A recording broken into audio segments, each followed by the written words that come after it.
आमदार गजानन लवटे व तहसीलदार पुष्पा सोळंखे यांच्या मध्यस्थीनं 3 उपोषण मागे गटविकास अधिकाऱ्यांनी उपोषणाकडे फिरवली पाठ।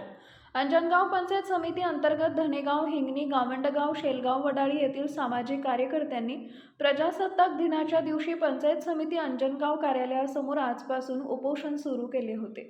या उपोषणकर्त्यांनी काही दिवसांपूर्वी संबंधित कार्यालयाकडे तक्रार अर्ज दाखल केले होते, परंतु स्थानिक पंचायत समिती अधिकाऱ्यांनी त्यांच्या निवेदनाला दाद दिली नसल्याने त्यांनी 26 जानेवारी 2026 रोजी उपोषणाचा पवित्रा घेतला होता। दिलेल्या तारखेनुसार उपोषणकर्त्यांनी आजपासून उपोषण सुरू केलं होतं। अंजनगाव तालुका दंड अधिकारी यांनी तात्काळ दखल घेऊन कानून व्यवस्था अबाधित होऊ नये म्हणून उपोषणकर्त्यांसोबत चर्चा करून अजय येवले यांना लेखी निवेदन दिल्यानं उपोषण मागे घेतलं आहे।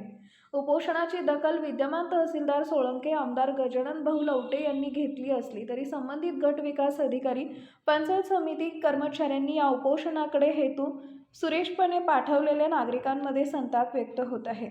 पंचायत समितीमध्ये नागरिकांच्या तक्रारीची दखल घेतली जात नसल्याचं स्पष्ट झालंय, त्यामुळे जनसामान्य नागरिकांना मनस्ताप सहन करावा लागत असल्याची चर्चा नागरिकांमध्ये केली जाते आहे। Maharashtra Star News 1 chief bureau Premdas Tayde, Anjangaon, Surji. आपण उपोषणाला इथं बसले होते, पेंटा टाकला सकाळपासून आणि 26 जानेवारीचा दिवस आपण का निवडला? 26 जानेवारीला प्रजासत्ताक दिन आहे। आपल्याला काहीतरी तसंच प्रजेला सत्ता भेटली, आपल्याला काहीतरी आपले प्रश्न या दिवशी चांगला दिवस आहे, या दिवशी ते प्रश्न निपटून जातील असं वाटलं मला। काय मागण्या होत्या तुमच्या? मागण्या होत्या की चुकीची टेंडर प्रोसेस झाली दलित वस्ती निधीची ग्रामपंचायत। आम्ही काही म्हटलं नाही की बा यांना कामात आहे त्यांना कामात आहे, कोणत्या विचारायला गेलो। कोणत्या ठिकाणी? कोणतं गाव? धनेगाव। आम्ही विचारलं साहेबांना की बाबा टेंडर मॅनेज झाले असेल तर सांगा। ते म्हणत की सचिव कोण आहे? ते सचिव साखरे साहेब आहेत तिथं। ते साप खोटे बोलले। त्यांनी सांगितलं मला की बा मला काही माहीत नाही, मला काही नाही। पण दुसऱ्या दिवशी सगळ्यांना सांगितलं त्यांनी की टेंडर मॅनेज झालेले आहेत आणि तुम्ही टेंडर भरू नका। मला त्याचा अत्यंत वाईट वाटलं। काही लोक जे गेले, सावळे गेले, अधिक बरेच ठेकेदार गेले, तर ते तिथून परत आले, आमचे टेंडर घेतले नाही बा आणि जे होईल ते करून द्या असं म्हटलं। मला अत्यंत वाईट वाटलं। हे टेंडरचे जे कामं होते, काही लाईटचे कामं होते, वार्ड क्रमांक 3 मधला आणि वार्ड क्रमांक 1 मधला 4 लाखाचा रोड होता, ते कामं होते। आता काय कोणत्या अधिकाऱ्यांनी आपल्याला भेटी दिल्या? आता कोणत्या अधिकाऱ्यांनी तुम्हाला भेटी दिली आणि काय? आम्हाला तहसीलदार मॅडम आले, त्यानंतर आमदार साहेब आले, खासदार साहेबांचे पीए आले, आमदार गजानन लवटे यांच्यासोबत चर्चा झाली। खासदार साहेबांचे पीए आले। यांनी सांगितलं, तहसीलदार मॅडमने लिहून दिलं की आम्ही याची चौकशी करतो, तोपर्यंत टेंडर उघडणार नाहीत आणि चुकीचे टेंडर असतील तर ते कॅन्सल झालेच पाहिजे आणि नव्याने लागले पाहिजे, म्हणून आज फायदा होईल। आज उपोषण रद्द झालं। आज उपोषण त्यांच्या विनंतीनुसार रद्द झालं की बाबा प्रजासत्ताक दिन आहे, धनेगावला तुमचा कार्यक्रम आहे।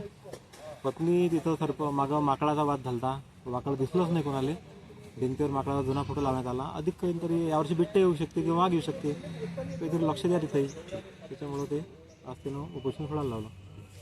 ग्रामपंचायत चपराशी दिलीप भाऊराव हरणे यांनी 2019 पासून घर टॅक्सींच्या पावत्यावर खोडतोड करणे आणि कार्यालयीन पावत्यावर तारीख न टाकणे, अशा बऱ्याच 2-2, 3-3 महिन्यांना घर टॅक्स बँकेमध्ये भरणे, वसुलीचे आणि परस्पर खर्च करणे, अशा बऱ्याच तक्रारी होत्या आणि चौकशी सुद्धा झाल्या, सुनावण्या झाल्या, त्याच्यामध्ये अभिप्राय भेटले, पण त्याच्यावर कारवाई झाली नाही। त्याच्यामुळे माझी शेवटी कारवाई झाली नाही, त्याच्यामुळे माझी उपोषणाची तारीख पक्की ठरली होती। परंतु आमदार साहेब आणि तहसीलदार मॅडम आणि खासदार साहेब यांच्या प्रयत्नातून मी उपोषण, त्यांनी आश्वासन दिलं मला, त्याच्यामुळे मी उपोषण मागे घेते।